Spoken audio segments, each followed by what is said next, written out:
Welcome to the Anti-Noise Experience podcast, Endurance, Noise, and Random Musings. It's Friday, so it's Where in the World is the Jester, and I'll throw it to Ed.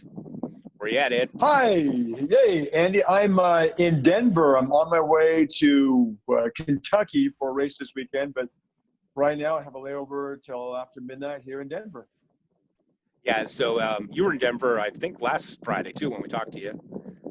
So that's your hub. I guess so for now, yeah. So how did you, and you went to Vegas? What's your trip so far been? What have you been up to? So, and you might adjust your mic a little bit. It's like getting when I don't put more towards, yeah. So talk to me again and see what happens. Yeah, I was asking you what's your trip been so far today? Yeah, for some reason it's scratchy when you talk. I don't know why, but so far my trip, I drove last night from Murrieta to Las Vegas. I figured I'm just going to drive through the night. So I drove part way, stopped at a rest stop. And so I got into Vegas about 5 this morning and flew out at 11:30. Got here to Denver, and here's where I'm at. And then after midnight, my flight will take me to Cincinnati. I'll arrive there at 5 a.m. and pick up a rental car and drive 90 miles to Shelbyville, Kentucky. And the race starts at 8 a.m. I think I might have figured out do I sound a little better right now? You do, yes. Well, it's because I'm here in Bakersfield, California, where it's 105 out, and to save money on our PG&E, we don't have it running from 3 to 8. That way we get a cheaper rate.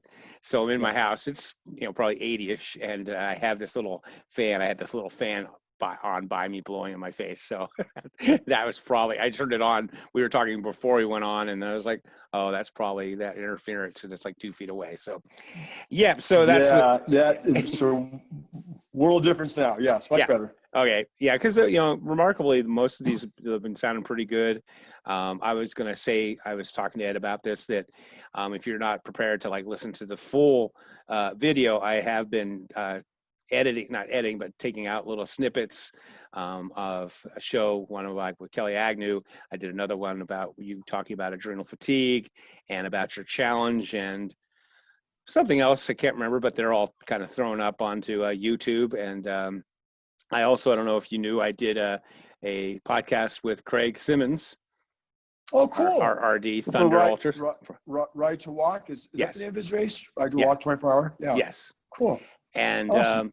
After talking to him, I've decided I'm going to go to that race. In fact, I signed up right after I talked to him. I thought, you know what, I could do blue, but the logistics of blue with the dorm style and the cafeterias and everything. And then I kind of, I've done a lot of stuff with Craig and across the years, and I thought, you know what, it'll be good kind of first race. I'm going to probably do the 12-hour.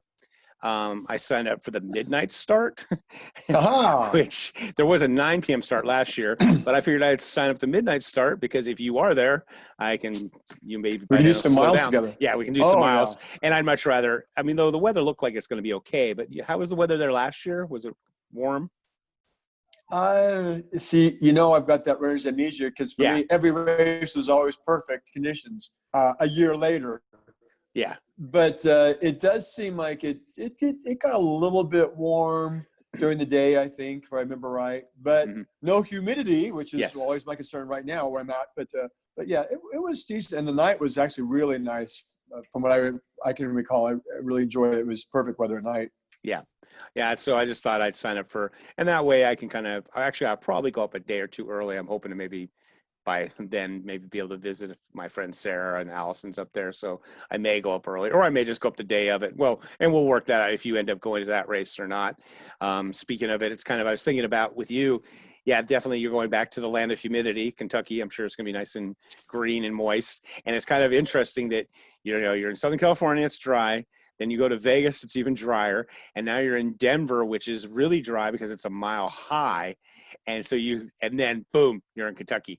And so that'll be interesting in terms of, I'm sure it's going to, any notice? I just looked at their weather report before we came on because I figured you'd ask me about that. Yeah. And besides, I should kind of know what I'm getting into. It's going to rain the whole time. It'll be raining. It's, 70-80% chance of rain, and it diminishes eventually. By the time it ends Sunday morning, it gets down to about 20% chance of rain, but pretty much looks like rain the whole time. And even I saw a flash flood warning for parts of Kentucky. So that'll be interesting, especially considering that I brought zero rain gear, but that's fine. It's summer rain. Yeah. What good does it do to put anything on? I plan to pretty much Well, run the whole time. you were soaking wet last week, and you didn't have any Right. clothes on, and because you did. Some people asked me, you did the whole race kind of in shorts and shoes, right?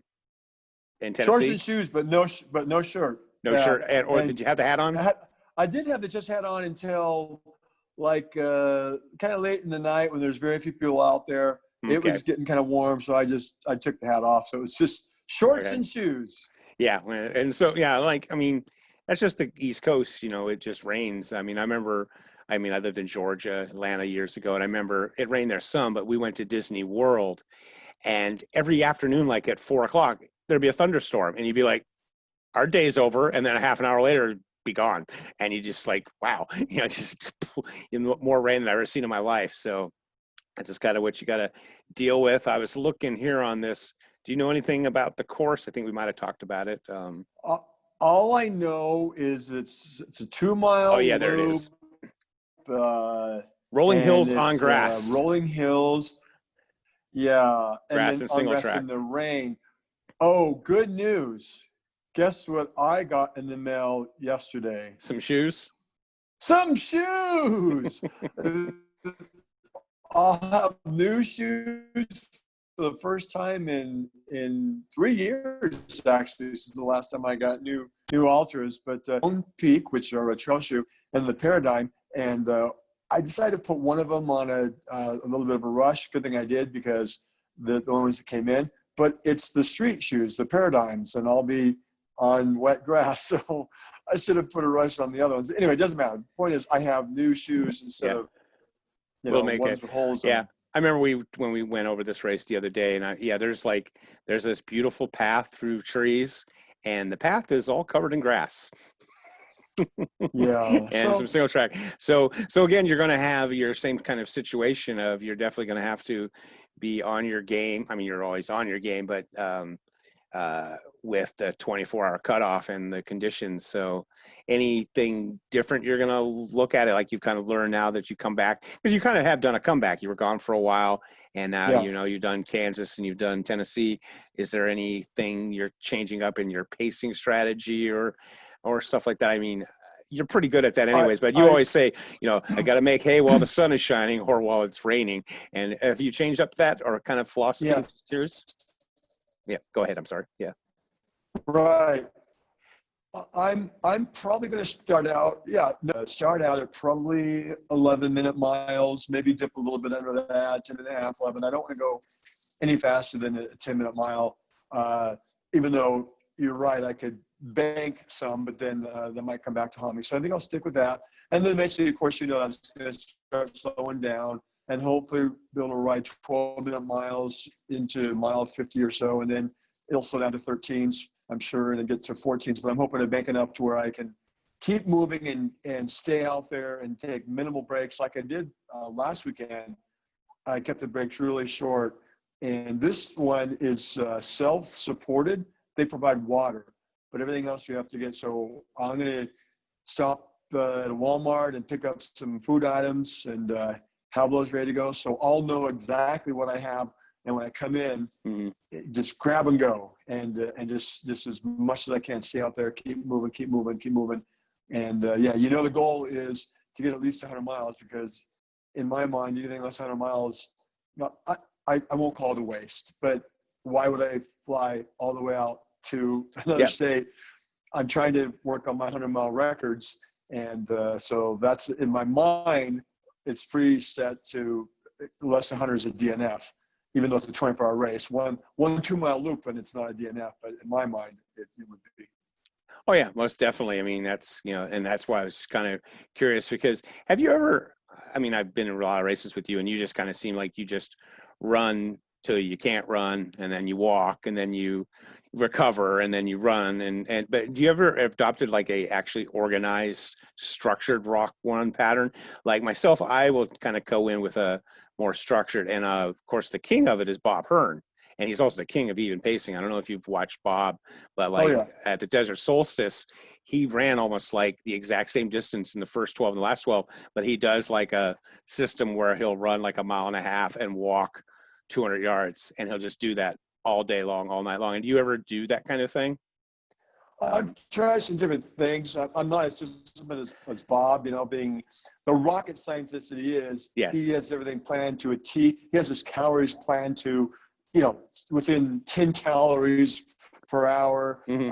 which is good for him. It's just we have a different style. So what I'll Oh yeah, usually yeah. do is find my walk spots. So especially if it's rolling hills, and if we're going in the same direction the whole time, which I actually enjoy when we do that. I don't necessarily, if they switch it up, they switch it up. But I'll find places where I'm going to walk because there's a hill I'm climbing, Yes. and that's the way I'll break it up. Probably that way. Now, what sometimes does happen, as you mentioned, is somewhere in the middle, I'll get to a point, especially if it's not going to be an issue this time, but to get really hot, I'll sometimes walk for, almost straight through for an hour or two and kind of get a little bit of recovery. And then when it cools down, I could pick it up. And actually I'm able to many times pick a lot of people off that way Hmm. as, I might drop behind a little bit, but then I'll make up for it in the cool of the night and start getting some good miles in. So we'll see. I like what Mike Tyson said about a plan. So everybody has a Yeah. plan until they get punched in the mouth. Yeah. Coming from Mike Tyson, that makes a lot of sense. And so I'll go in and see what I can do, but I'll pretty much trust my gut and trust my body and go from there. Oh yeah, and that's what we were talking about that before with like hydration, nutrition, but and there is a addendum in that the times I see Bob doing that, he's been on 400-meter tracks, so there isn't any real issue. It's a consistent surface the whole time. Because I do the same thing. I throw away my run walk plan when I'm on a course where like at Blue. Where you're going all kinds of terrain. There's certain sections on that I can run. So like I'll run through like where all the bunkhouses are because it's fairly nice there. Plus, there's people there, and I always kind of like to feed off the energy of other, like just like there's crews sitting there and they're bored. So I kind of like to like run through there to put on a show. Like, oh my God, he's ran through here. It's 4 a.m. We haven't seen anybody run by in hours, and I'll just do that just to get kind of a jolt, to get a reaction out of people. But then, yeah, Yeah. any hill, any difficult turn, any sand or stuff, or any place that I might fall down, I'm definitely not running, and that's why I avoid a lot of courses and races. And so that's why that's why I brought it up, kind of just because I think a lot of people, you know, just don't think about these things. And like you were saying, the heat of the day is when you just hunker down.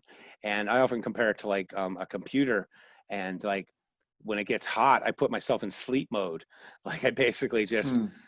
slow down, like you said, just keep doing the miles, but do them with as little effort mentally and physically as possible, because why waste all that capital, all that resources you have when it's 3, 4 in the afternoon and it's really hot? Save that for when conditions are more ideal. Like, across the years, it gets warm there even during the day, even in January. But at 3 in the morning, if you can't keep up speed, you freeze, you become a popsicle. So you need to, I Right. always tell people, save your energy so you can actually generate some heat. And in fact, even when it's kind of warm, you see people, you get that rigor mortis and you're done. So definitely Well, be what's the other thing about if it does get middle of the day where it's hot, or even I just need to give my body a break, that's a good time to replenish some calories, because if I'm Mhm. going at a slower pace, then Yes. my body actually can digest food. So that's when I'll put some extra food in me, and then I'll basically load up with energy, and I can go all through the night with very few calories, because Yes. I put some into my body. And then talking about the walk run, I learned a trick from the first time I met Liz Bauer was in 2012, and she was going for her world record. She was Monica Scholes had the world record for most 100-mile races in a year, 28. So Liz wanted to do in the 30s. and I met her at it's a race in Las Vegas. It's a Labor of Love. Now it's called Running with the Devil, but it used to be in Yeah. spring, run by George Fourier. And I met her there, and she taught me a trick. And so a run walk, and it's kind of like fartlek running, but with run walk. So she'd say, "All right, so I'm gonna up at that tree. I'm gonna take a little walk break." And then when she gets to that tree and starts taking a walk break, instead of going, "Okay, I'm just gonna walk now," at that point she marks her run point. Okay, so when we get to that rock way up there, I'm gonna start running again. Yeah. And running is relative, depending on where your body's at. It might be a 13, 14 minute little slow jog really, but anyway, and that technique really is helpful, and it gives you something to think about, to Yes. focus on, because you get to a point to where if you allow your mind to not have something to focus on, it's going to focus on negative stuff like Yes. where you're hurting and so it just gives something and a trick she also taught me is don't lie to yourself. If you say when you get to that tree, you're going to give yourself a break, then give yourself a break.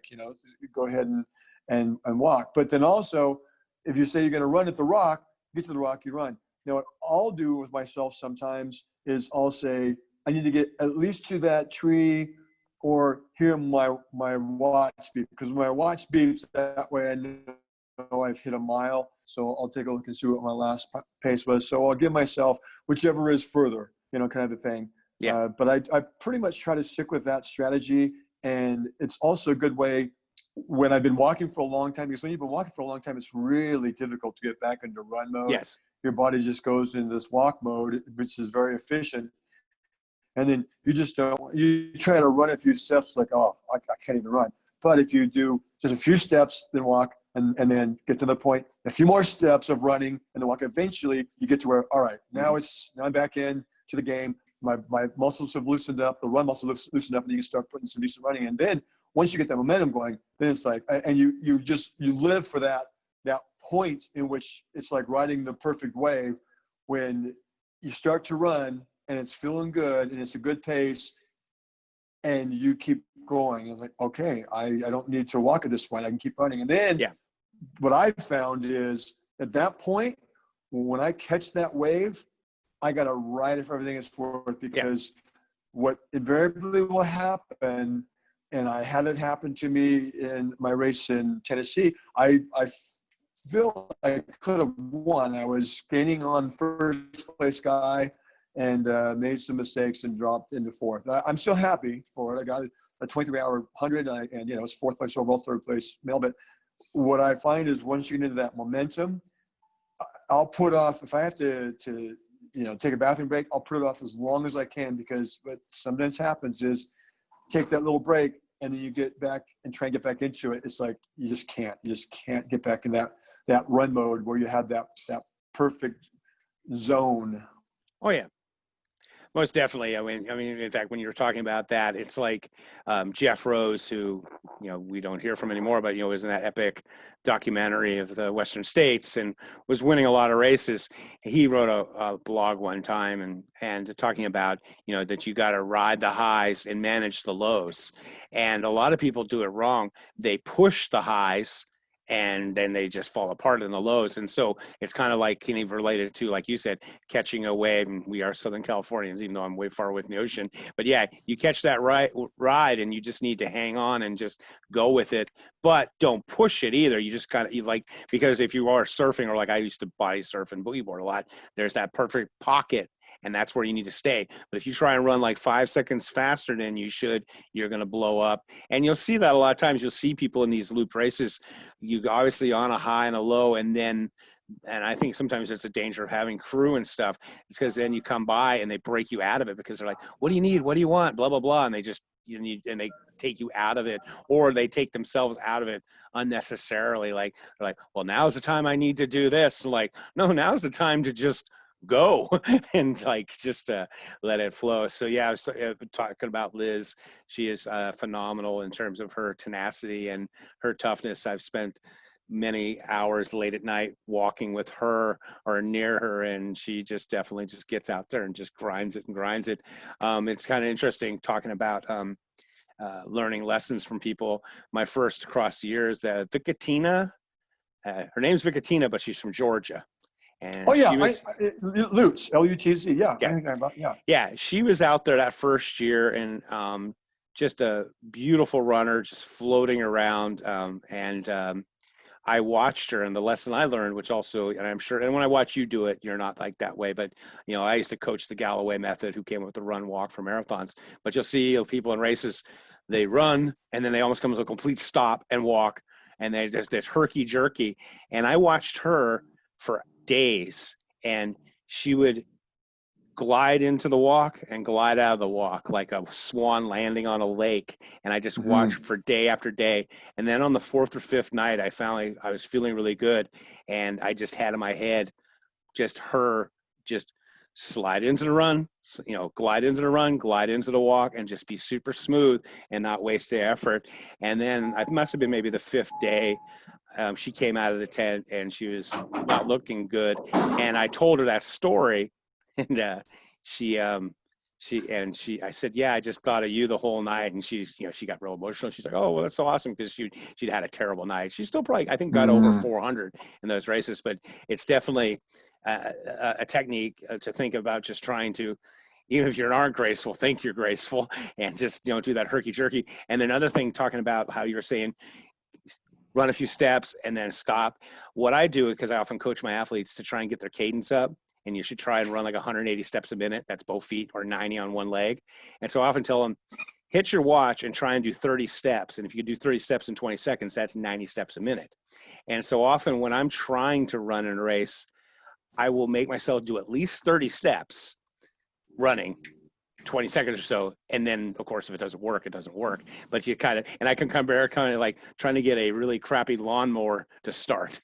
and then eventually it does catch, and then you mow your lawn, like you were saying. You don't so definitely. So it sounds good. It's a good idea. Yeah. Well, I'm going to use that. I'm going to use that, the kind of like a 30 second, 30 steps. You said 30 steps or 30 seconds? 30 steps. Okay, I'm going to do that. 30. If I could do that, it gives me something to focus on other than what my body feels, because the body is saying, just don't run at all. Yes. But if I commit myself, okay, and I can count, that occupies my mind. And you're right. I think once I counted to 30, it'd be like, all right, I feel pretty good. I'll keep going now. When you're in run mode, 30 steps should be about 20 seconds, because you're trying to do that 90 steps a minute. And the good thing about counting the steps is it does give you that, but also you don't have to be looking at your watch or anything. Right.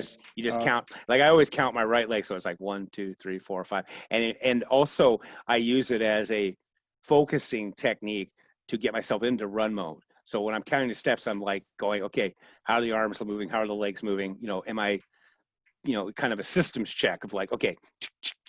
And then once you hit 30, if you're like, sometimes you're like, I get to 30. And then as soon as you get to 30, you start walking again, try and glide into the walk. And then I might walk and like go, okay, over there's some pavement. When I hit that pavement, I'm going to do the 30 steps again. And sometimes I'll be out there. And sometimes, like you said, it might take you an hour. And especially when you have the old infamous and multi-day races, the tent legs, when you get out of the car or the tent and you feel like warmed over death and you're walking like Frankenstein. So your race is in Kentucky. You're landing in Cincinnati, Ohio, right? Yes, Cincinnati, Ohio. And then I'll drive from there. Actually, I was going to get a rental car, and then I looked at, because my flight doesn't go out till Monday, and I looked at getting the rental car, and it's actually cheaper for me, believe it or not, to get an Uber, a one-way Uber, because I know when the race finishes, I know I'm going to find someone that's heading back towards Cincinnati, and everybody finishes at the same time, because it's a 24-hour race. So it's not like a 100-mile race where everybody is spread out. So I'm counting on getting a ride back, because I don't need the car really. I'll sleep in the airport once I get back there Sunday night. So I'm going to do that. I was going to get a car rental, but I'm just going to Uber it over and try and convince them to, on the way, if we see a Walmart let me stop in there really, really fast, and because they're going to get a pretty decent fare for the distance they're taking Yeah. me. And if they'll let me do that, take a few minutes, go in and get some food, and then get there, and then I'll just put the word out to the race director, hey, when we're done, if we can make an announcement that I'm looking for a ride back to Cincinnati, and then that'll work. Yeah, I've done the Uber often to and from races, and it definitely works. And especially, you're in a 24-hour race, you don't need that car during 24 because you're going to be out there moving the entire time. And so your adventure getting back to California, were you staying at the Knoxville airport the past few days? Monday, Tuesday, Wednesday, or? No, I pulled an Andy.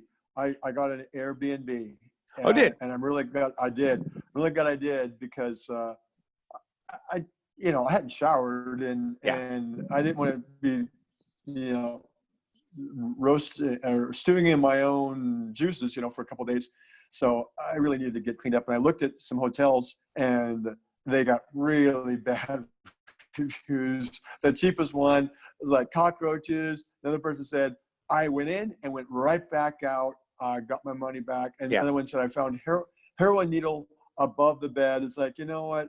I'm not going to do that. So then I went to Airbnb and found one that was a little bit out of town, but it was really nice. It was a private entry off the home. Yes. Had my own room, bathroom, just really, really nice, quiet, beautiful area called Fountain City, which is outside of Knoxville. And so for 2 days, it cost me what it would have cost me one day at a fairly decent hotel in the airport area. So that's what I ended up doing. And because maybe know the story, I missed my flight Monday. You're sometimes are breaking up. Are you? I wonder if it's because you're moving. Maybe so. I'm trying to stay stationary. How's that? Is that better? Yeah. Okay. Yeah.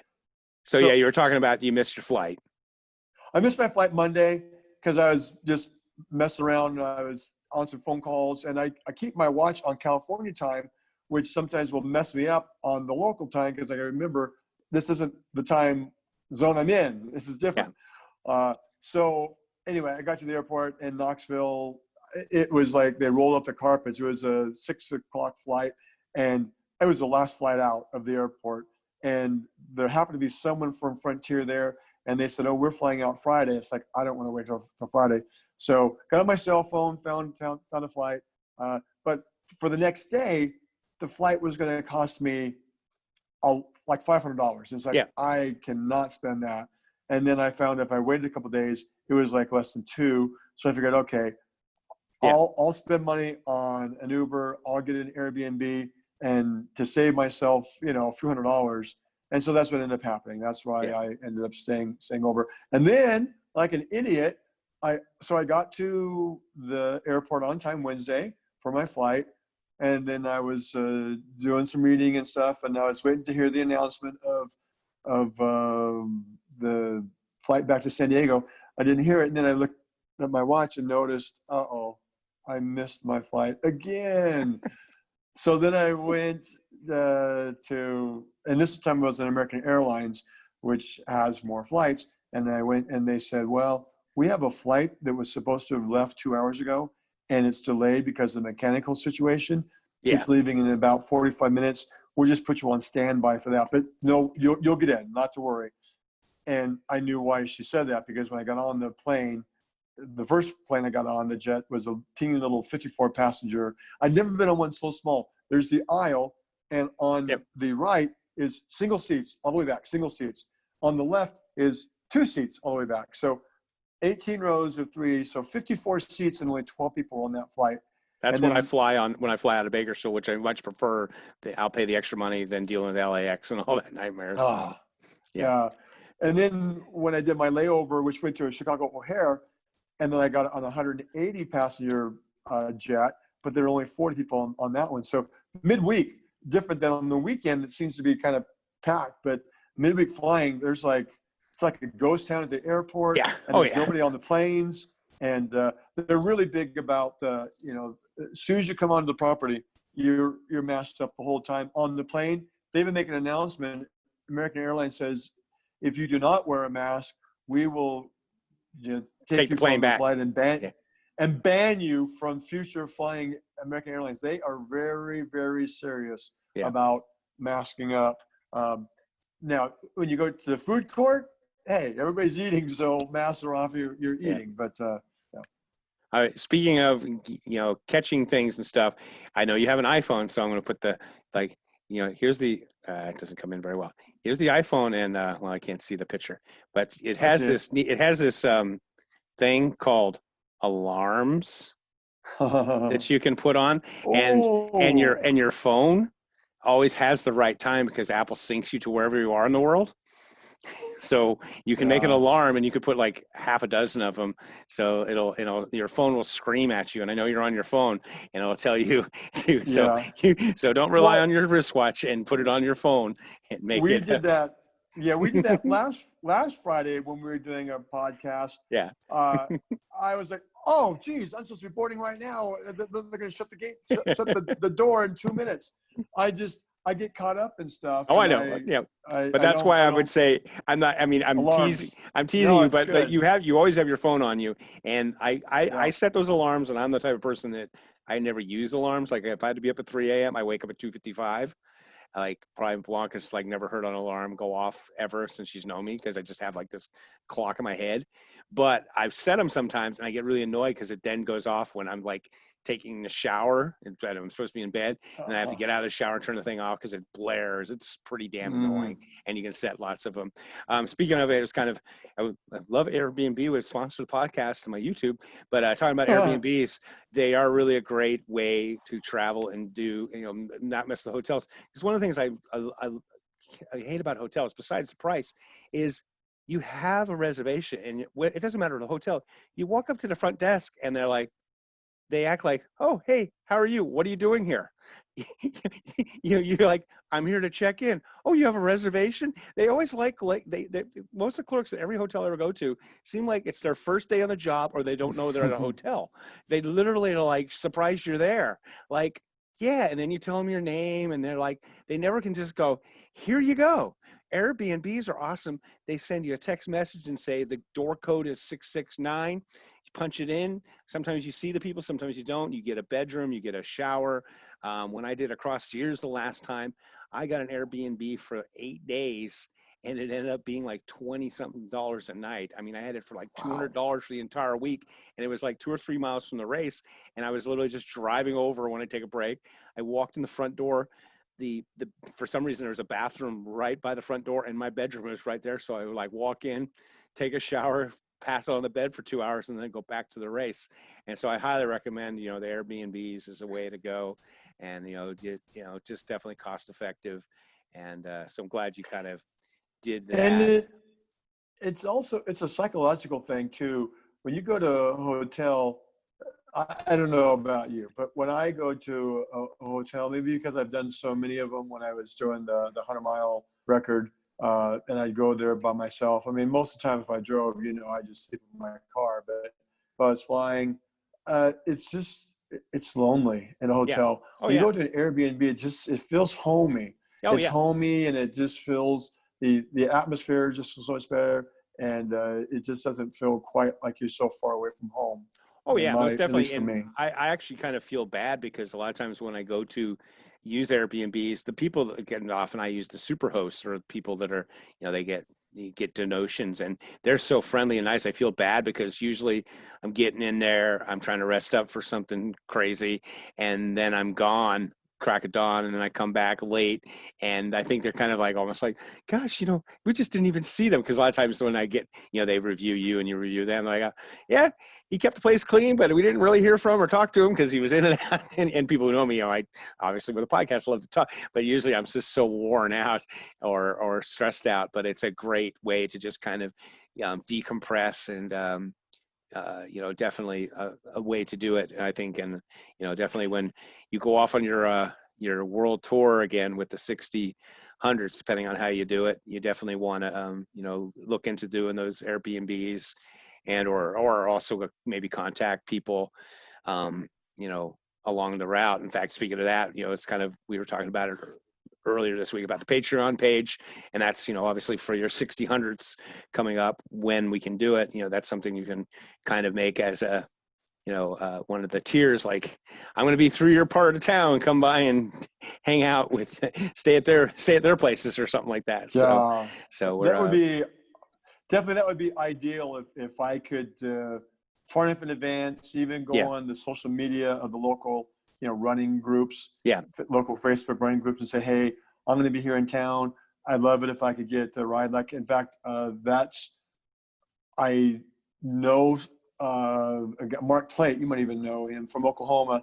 And when I go to do the race in Oklahoma over the yeah, Labor Day weekend, he's going to help me out, find a place that I can stay out and get a ride from the airport. Because, those things all add up as well. If I'm yeah, doing that, week after week, if I can save from having to spend money on a car rental, and obviously save from having to spend money on a plane. Because all I really need, I mean, a cot. I can sleep on a cot or a couch, mhm.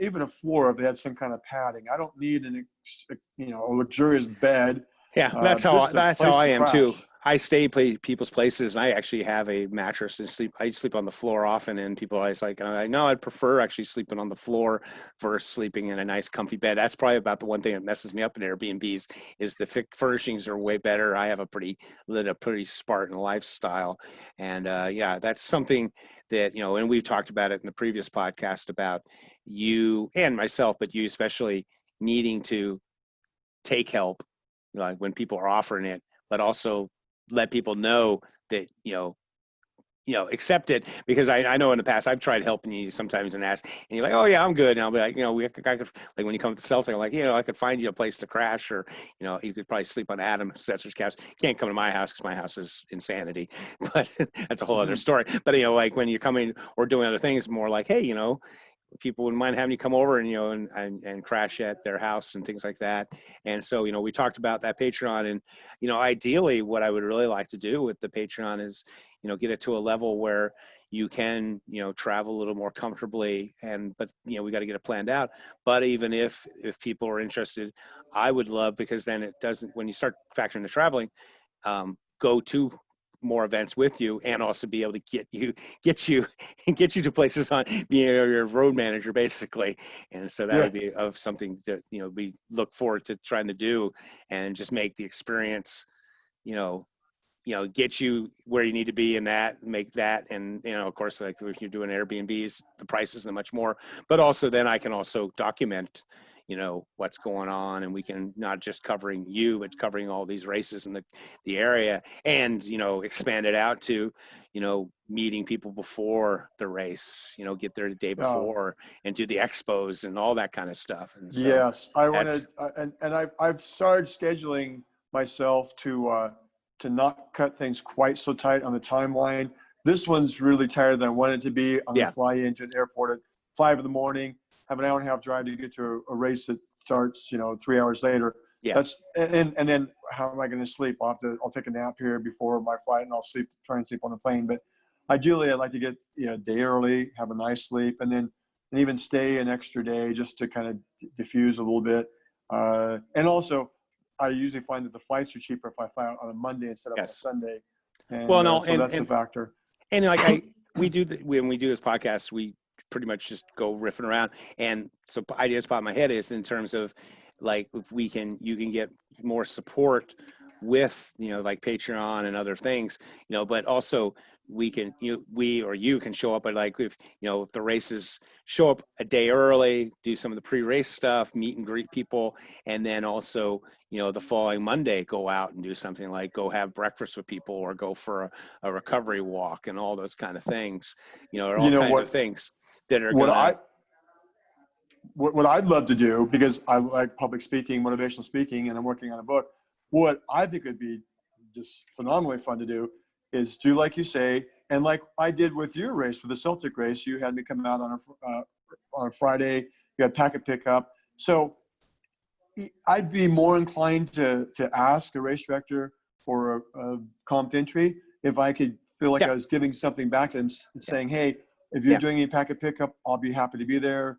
And then obviously I stay afterwards to greet everybody as they finish. That's just what I do. But what would be fun to do also is, arrange to at a local shoe store or wherever, running club, and go and do a little presentation, maybe Sunday night or Monday night after the race. That would be a lot of fun as well, and especially if I had a book that I could sell. But I do want to make sure, and I'm not saying this for the podcast sake, I'm actually how do they find my Patreon account? I truly do not know, because Andy set it up for me. He's been trying to get me to get a Patreon account for years. And I actually support a couple of people on Patreon, like I Run Far. I have a minimal, and I've been a supporter of theirs. You looked it up and you saw that I'm one of their first 100. Yeah, you're on the wall. Yeah, goes Yeah. in hand with the 100 milers. Yeah, Yeah. They had a thing. They had a thing when the first 100 people signed up. They made a wall of fame, and actually, it looks like they've been just listing everybody if they've ever supported them. What was interesting is I signed up and I did it early, but for some reason I didn't make the wall. But I'm not sure how that exactly happened. But yeah. So yeah, we'll put links. I put links in the show notes of the podcast on the podcast, and also putting links in the on the YouTubes and more so. But you kind of go, if you just go on Patreon and type in the Running Jester, you'll pop up. All right, so it's patreon.com, is that right? Patreon.com. Yeah, but I mean, and like with Patreon, you just and Google then Running Jester. You just Google Patreon, and it's going to come up there. It's it's going to be the first thing. And it's spelled different, but you type in Patreon and it'll come up, and then when it brings up a link, then you just put in the Running Jester and it'll pull up my Patreon. Yeah, it has a search engine, like you can, not a search engine, but it has a feature where you can type in, I put in I Run, and I Run Far is the first people to pop up. Yeah, and you can click on their Patreon page. I flipped over here to the screen. So yeah, so that's it's a way. And I try and put links on there and stuff. So the bottom line is, if I am going to go for the 60, which I really, really want to do it, but I was thinking of maybe starting at the beginning of 2021. But wiser people like Andy have suggested that I actually put it off a bit, because if I don't get a major sponsor, which who knows how that would even happen, but then it's really going to be funded by my people who are inspired by what I do. If I inspire you, then help me out with the Patreon, because that's the only way I can fund it. I self-funded 2 other world record quests, and quite frankly, I'm still paying credit cards off from that. I can't do it again. Yeah. I've got to have people helping me out. So I don't want to get stuck on that. We can move on to something else. But I know. Well, if people want to support me. The thing is, you always say like, "Oh, don't get stuck on that." But that's like we were talking in the previous podcast. The arts and music and stuff of the Renaissance, they had patrons of the arts. That's where it came about. And so what you're doing, but the beautiful thing about like with Patreon is, you're offering tiers where you can kind of get exclusive content. We talked about like, we could have where you could come on here and watch the show live as a Zoom participant. On the Zoom, and then maybe even have a tier where you're actually part of the show, or do, and so you could come in and just have a, ask at any kind of question kind of things, and also talking about possibly with coaching and things like that. So there's a lot of value added to it. And, like I said, I Run Far has theirs, and, they have various things talking about goals. If they get a certain number, they're going to buy an extra camera and make, so they can do better shows. Ginger Runner has them, lots of people. So it's kind of a creative type of thing.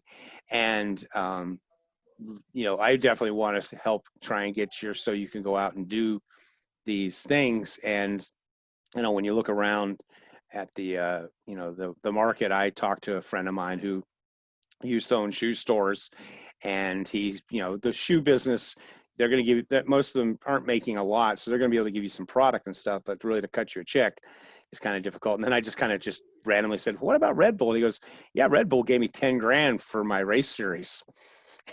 and I didn't even know Wow. and I didn't even know they were associated with it at all.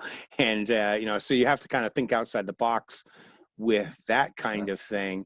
But yeah, so that's what I want to do. And then, like I said, I I'm perfectly fine sitting at home in Bakersfield and not going anywhere. But if it's feasible, and I tell people all the time, I crew and pace a lot of times, and I always say, you know, if you can get me there and I got somewhere to sleep and occasionally feed me, I'm good. You don't got to pay me for my time or any of that stuff. I'll just be there and take part in crewing and pacing you, or the adventure of it all. And so, I really talked to Ed about this, but that we have talked about it somewhat. So, like, your journey, I would love to be part of it, but I can't be part of it. I'm not gonna tap myself out to be part of it either. Mhm. But if we can do kind of a duo, and not I don't think I'd want to go to all 60, but it will help you and expand the whole running Jester experience, and Yeah. people getting to see, like, if we had the finances right now. Well, I wouldn't be flying right now with the COVID thing. I'm kind of saying, nah, people in my life. But if this all goes away and you're at a race and there's a reasonable flight out of Bakersfield, it'd be there, and we could go see the community and explore the community and meet the running world, kind of like Anthony Bourdain. Do you ever watch Anthony Bourdain shows? Do you know who he is? Only after he committed suicide, because that's something that's very near to my heart, is suicide awareness and prevention. So at that point, then I started watching some of his programs. Yes. Yeah, and well, like how he goes to a community and meets the people and eats and participates, and then videotapes that and cover and shows people different parts, because it'd be really great in the adventure because you're there to get a job done. Whereas if I go, I might sign up for like maybe the 12-hour or something, or not at all, but I can be out there and kind of get your story, but everybody else's story. We can be like, hey, we're in Kentucky this week, and this is what Kentucky ultra scene's like. And so that goes hand in hand with like the Patreon, and if it got, obviously big time, then we'd be like, hey, we're good to go on that. It's actually kind of funny. Adam Kroll, who's another big influence in my life in terms of podcasting and stuff, and I talk about how he couldn't get a break, so he created his own pirate ship and put wind in the sails. He also says, it's like, yeah, when I was a carpenter, I didn't have any money. I hated going to the mail, because when I went to the mail, there's always bills and stuff. But he says, now that I'm successful, I love going to the mail because people were just sending me stuff. And he goes, it's ironic. You get to a certain level of success, and all of a sudden I don't have to buy movies because everybody's sending me the DVDs. Nice. But when I was 28 and broke, living in an apartment, Blockbuster was sending me mail saying, hey, you owe $50 late fee on Fast Times at Ridgemont High. And he goes, now people are sending me the exclusive premiere edition of something. Going off on a tangent, but that's kind of providing this content and stuff, and there's lots of good stuff. So hopefully we'll Speaking get about rolling. speaking about Adam Carolla, on one of my flights, somebody was watching what they ended up making into the Ford versus Ferrari, but Yeah. Adam Carolla's original on that, which is more of a documentary and has a lot of original footage. Somebody in the seat in front of me was watching it, and obviously I didn't have the sound, and I didn't have the right earbuds to plug in. So I was kind of over their shoulder watching that, and I'd seen it before. And I didn't need to hear what they were saying, just watching the different clips and everything. But yeah, Adam Carolla, that was his. He put that whole project together a couple years ago. Yes, and he did now Willie T. Ribbs was the first black driver in NASCAR, and one of the Formula One, and he recently did a documentary on him, and it'll probably end up a movie. They're a very charismatic, interesting guy, and especially in these times. But Kroll was putting this together years ago, before everything that's been happening now. And Willie, he he faced a lot of crap in the 70s and 80s doing NASCAR and all this stuff, and it's an amazing. I highly recommend pulling it up and watching it. So, and speaking of documentaries and Adam, I'm gonna blast poor Adam. So anyways, a few weeks ago, a friend of mine, Adam, who's the Celtic race director, was all excited. We go out hiking from time to time, and he's like, I got a great idea, guys. I want to do a documentary on Ed, the Jester. And I was like, Okay. And so we talked about it, and I've talked to Ed about this and kind of documenting Ed and possibly having a finish up with his 10th Badwater, especially with all this going on. And I was out hiking yesterday, and the first thing Adam brought up was he's still very interested. So that's kind of also something that's kind of on the books of working towards that. And speaking, and I brought it up because Adam Carolla, even though Adam Carolla is now a multi-millionaire, and he buys Paul Newman race cars. They're worth millions of dollars. He's collected them because Paul Newman used to ride Le Mans and win all these races. And he buys them, and he goes, the thing is, you buy these race cars, and then 10 years later they appreciate, and you can sell them. You buy it for $2 million, sell it for $5 million. Or Wow. It's better than buying art, because there's always some gearhead I out there. guess. But even though all this, Adam, when he does his documentaries, he does a Patreon, or he does a Kickstarter, those kind of things with the tiers. And like one of his tiers was you donate, I don't know what it was, $5,000-$10,000. He only had like one of those or something. He would come and do a stand-up thing at your house. Oh, wow. But invite all your friends and family, and have what I'm saying is Carolla. There's endless possibilities. In fact, we'd love listeners to say, hey, this is something I'm interested in, and maybe make a tier so you can come and do this with me or whatever. There's the limited possibilities. What I'm saying is, Adam could finance it completely on his own, but it's much better. And then he just has the fan involvement. People are able to follow along the process and be part of something. And then, like, if you made like a $100 donation, your name is in the credits forever. So like the Ford versus Ferrari, there's a whole list of people. These are the people who helped promote and get this movie made. So yep. So I don't have any tiers right now. It's just the $5.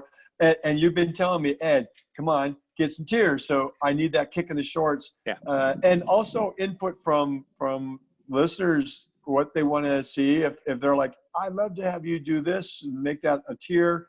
If we donate this much, we can be involved with your races in this fashion. I'm open to any ideas.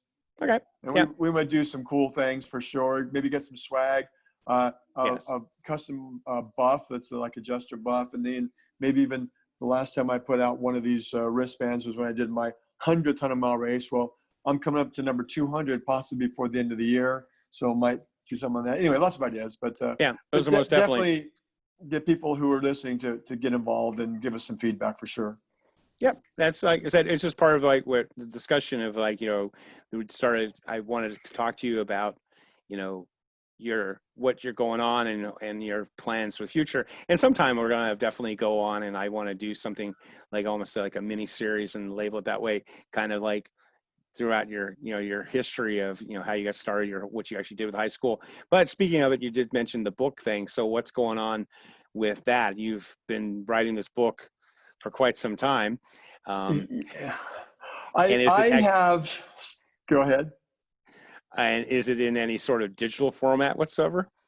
No, it's all manual, handwritten in a tablet form right now. It's ideas. So I've started many books, and every time I've done something like set a new world record in some area. Like the most marathons, that was in 2011, and then I did the most 100-mile races in 2014, and now I've got some other ones. But I always feel like I don't want to do it until I complete. Like, for example, here's what I want. It's like I grew up, and this is this is getting into some deep stuff, but I grew up in foster care, and unfortunately, my foster mom had a very low self-esteem. My foster father died when I was 12, and so I was raised by a single mother, and she just, nothing was ever good enough. And I grew up with that mindset because I lived with them since I was 3 years old. I was in foster care from 7 months old on, because my mother had mental illness and he couldn't take care of me, so I was placed in foster care. But anyway, so I always had this thing of never feeling worthy or never quite enough. There's people may not be aware of this. It's called the imposter syndrome. I actually did a whole speech on the imposter syndrome. And many people, Judy Garland is famous for having the imposter syndrome. She had Grammys and Emmys and Academy Awards. She won an Academy Award from Wizard of Oz at 17. But she never felt like she was worthy, and eventually she died from prescription drug overdose in her late 40s. Tragic.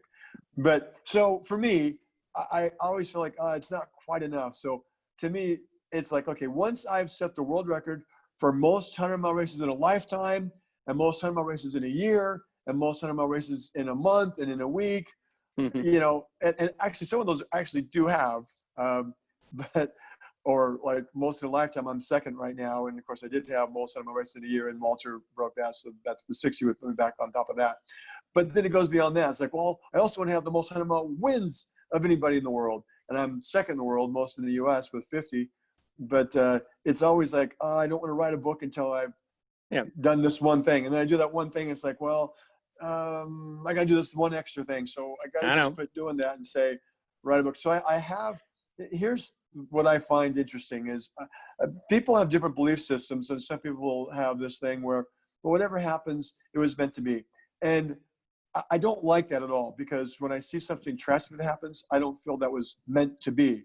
You know, my granddaughter, my youngest granddaughter, was born a month premature and was in the NICU ward for 38 days. And still, and she was born June 1st, she still is really having a lot of struggles, has a feeding tube, and she's 2 months old now.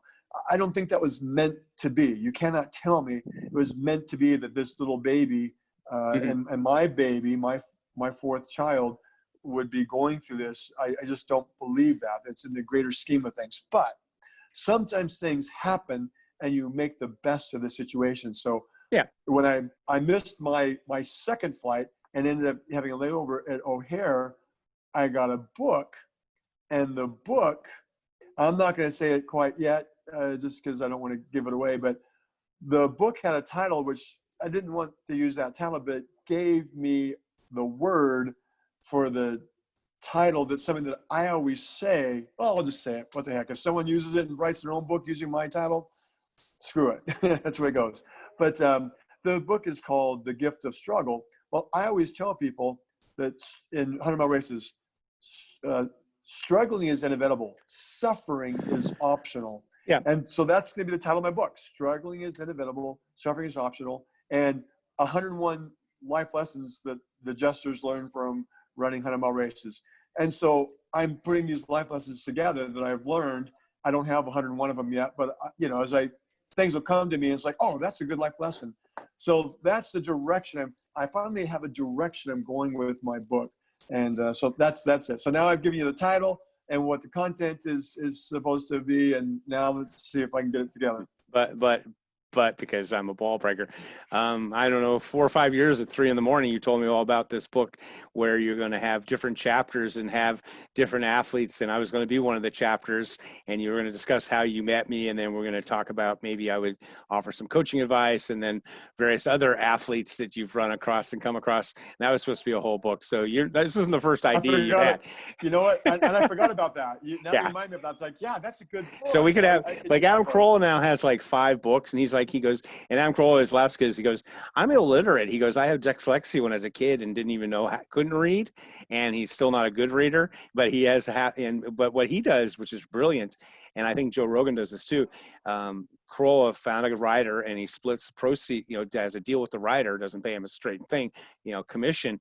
But when he's driving around, commuting and everything, he calls him, and that guy writes what spews out of Adam's mouth, and then they cobble it into a book, and then they put the book out. And then what happens is once the book comes out, his good guy Dawson, who does his sound engineer, they actually do the audible version of the book, and Adam kind of reads the book, but then he adds in a whole bunch of ad libs. So what happens is when you buy the book, you can also, like if you get a Kindle, you get the audio version too. And the audio version is just like another whole other experience because, so like I said, you know, the book, and I've told you this, and you know, Carolla again says this, that, you know, you can make an audience laugh, you can get an audience mad at you, you can bore an audience, but he said the number one thing you never want to do with an audience is what, Ed? Do you remember me telling you this? No, the one thing you never want to do with an audience disrespect them or talk down to them? I don't No, know. confuse an audience. Oh, confuse an audience. Okay. You could do those other things even, and they'll, because he's doing stand up, but I mean, you're a public speaker, but confuse an audience. And the reason I say that is because I'm immersed in the ultra world, and what you do boggles my mind. And I kind of like do the dog, huh? What?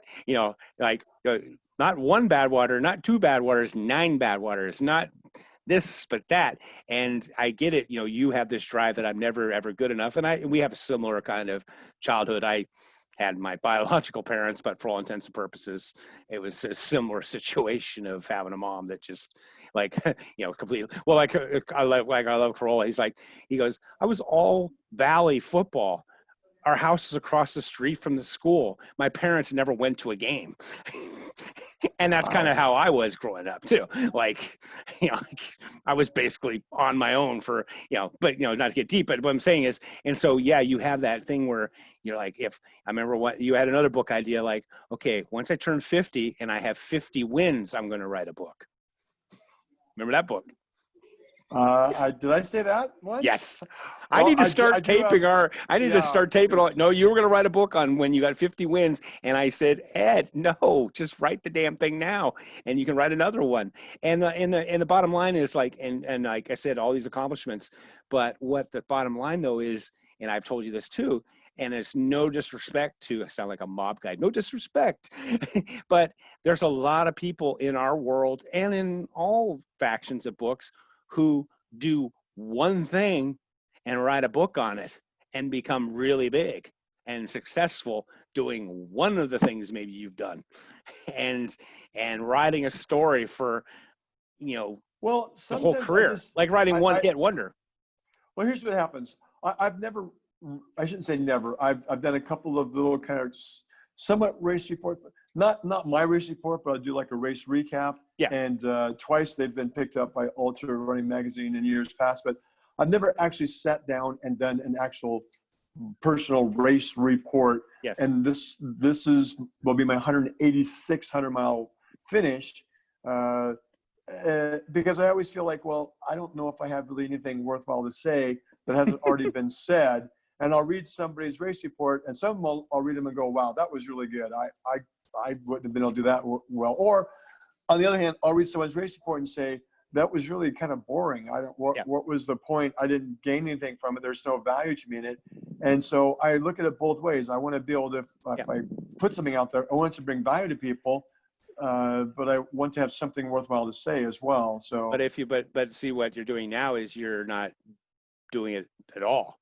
You got to put it out there and then let the audience decide.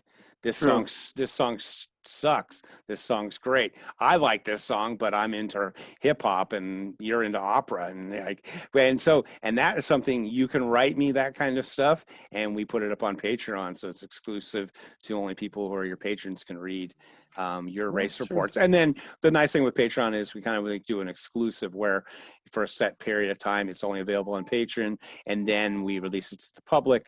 And so that's why I want you maybe like almost, I want to say on air challenge, like, okay, write me a race report for the Tennessee race or this one sometime where you're in, and you need to send it to me. And that's why I was asking you, is it in a digital form? And you said, no, it's on pen and paper. And I was like, that's terrible, because I want you to do a Google Docs, and you got to let me have access to it. And then you write it. I can look it over, maybe put some hyperlinks in for like when talking about, put in, not change. I hate writing. That's why I do podcasts, but like write it up. And I've seen you, and I used to get on you, and like, this sounds like I'm a beat up on Ed podcast. It's okay. I can handle it. Yeah. Oh, I know. But but you write some beautiful, used to on Facebook, you used to do some pretty good posts on Facebook. And I'd often you need to put that on something, because, Facebook just disappears. And, so you do good writing, you can write up stuff. And so let's, kind of get you to do that, like write a race report. It's something you want to do, right?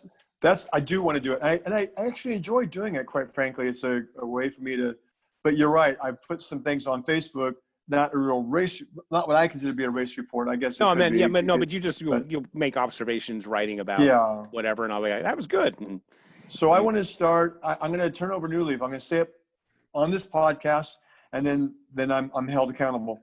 And because I'm running with new shoes, I haven't had new shoes in 3 years. I'm turning over a new leaf. So I really want to write it, even if it's only 2 paragraphs, at least start writing up, because I want to be able to go back and remember, because like you were asking me, well, Ed, what about the ride to walk 24-hour? Was that, how was the weather? It's like, good, I yeah, think. I just don't remember. And that's part of it. Even if no one ever reads it, at least having that historical yeah, documentation that I can go back and look at some point down the road. So I need to do that for sure. yeah. And Well, I you need know, to do it on a Google. You sent me something that I could use, and I'll have to go back and look at that. yeah. And so I'm not just doing it by pen and paper. Yeah. Yeah, Google. I just there's things you can pay and da da da da da. But Google, just like YouTube's taking over the world, Google's taking over the world. And like I have a few people that I work with, and Google, you can just type out your stuff. You add on, people can edit it or view it. And the good thing is, people out there are like, oh yeah, we know how it works. But you can write something on your phone, and then when you come back home, you go on your laptop, it's what you put on your phone. It always keeps it on the cloud organized. So you can write at the airport, and then when you go to your laptop, it's there. It's always there for you, and it's always constantly updated. It's not lost. It's on the cloud. Unless Skynet comes and blows up the world like Terminator, you'll have it. Yeah. And the good thing is you can have it, and you can also just have just all these stories and race reports, and then we can cut and paste and make that into an ebook. You Well, can, that's yeah, good. I love that, because that way it would make it easier for me if I've already got something that I've written, because you're right. I've written stuff on Facebook and then it's gone, but I will start it on my phone. And then if, I get some good responses from people, and maybe because I have a large laptop, which is way too big to put in my backpack, but yeah, maybe I'll get a small tablet or whatever it is, so it's easier to write on than my yeah. phone. But I'll do a couple on my phone at first, and And then go from there. and since you got a new pair of shoes, you should. I'm asking you now maybe to do 2 things: a race report, but also do a review of the new shoe. Oh, that's true. Altair, I'm sure, would love that, Yeah, because that's part of I'm on the red team, and part of my job for yeah, getting free shoes is to help promote the company that gives me free shoes. And I'm terrible. Every year when they go to renew, or we do have a contract, I suppose you could say. But yeah. anyway, when they go to renew the team, I'm always thinking, all right, they're going to drop me this year because I did nothing for them last year, which you and I know that's not true. I talk about ultras all the time in Yep. races. Me too. You and I like to say we put more shoes on feet than A lot of their sometimes elite people that athletes. they Yeah, sponsor. Yeah, because we talk about it. We're in the mix. We're in the heat of we're in the races. But I need to do some more social media stuff and yeah. some hashtag stuff, and so I should do that for sure. Well, and that's I when we first started this, I wanted to be like completely transparent, and I think this is like almost like because nowadays there's so much stuff like behind the scenes and stuff, and this is like not to compare you, but like there was like Making a Murderer on Netflix. It was just awesome, but like just the investigation and how this guy ended up doing these things, but just also so it's like getting you to where you want to be. And this is like the behind the scenes kind of process, but also what you could do, like, I did this, I guess this camera doesn't work. Well, anyways, this Spartos thing I Yeah. bought, we talked to you about elevation masks. This is a little case it comes in. And so I actually got it in the mail the other day. And then I realized like it's super popular on YouTube and stuff to do product stuff. And you could actually just make a video of the paradigms. And so like, this is the mask. Like, yeah.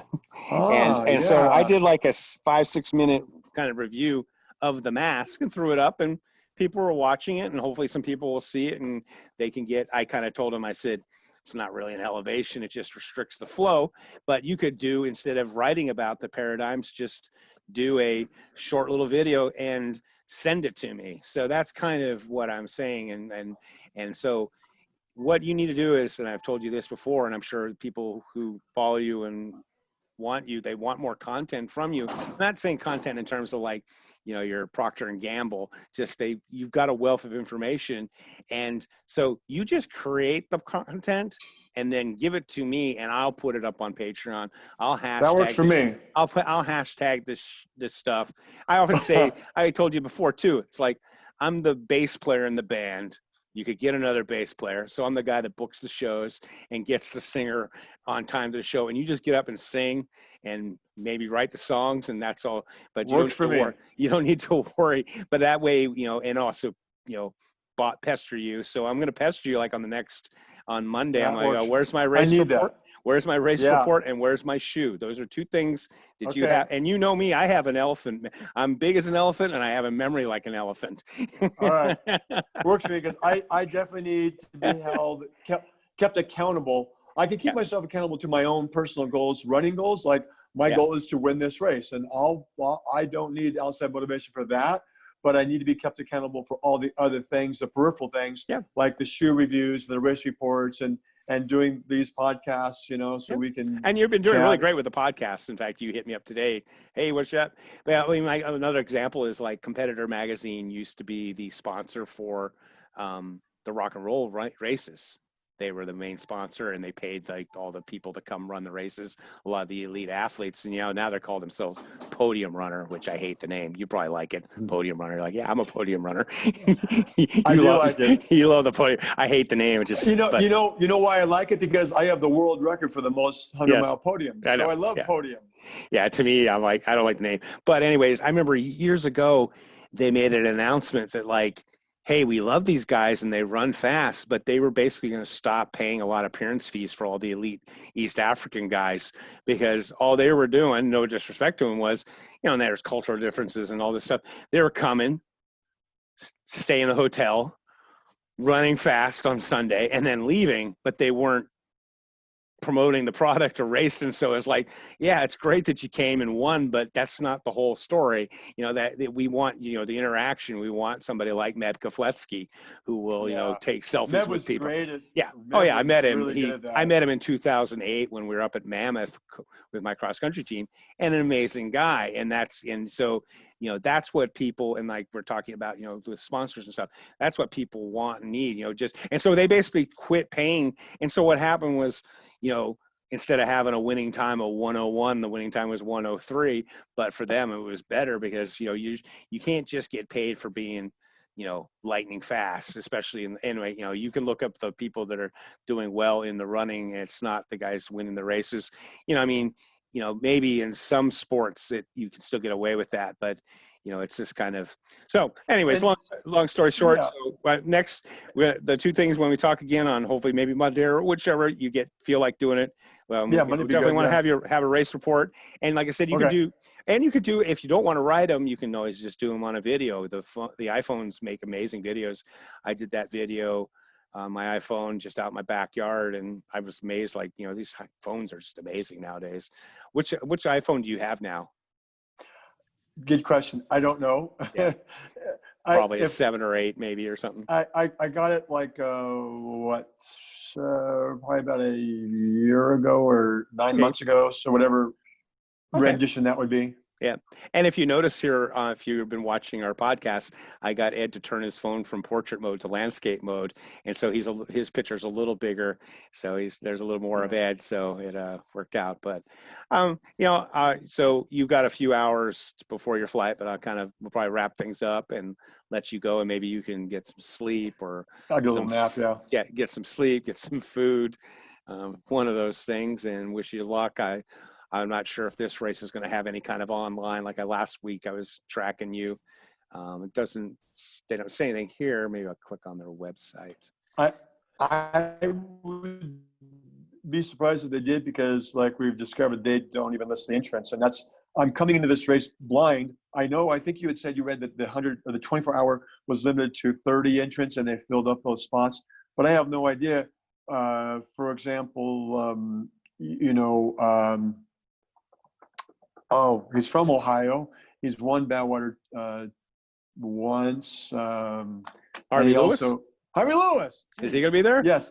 Well, he lives there. So I don't know. he might show up. If he shows up in the 24-hour, well, then it's a race for second place and beyond.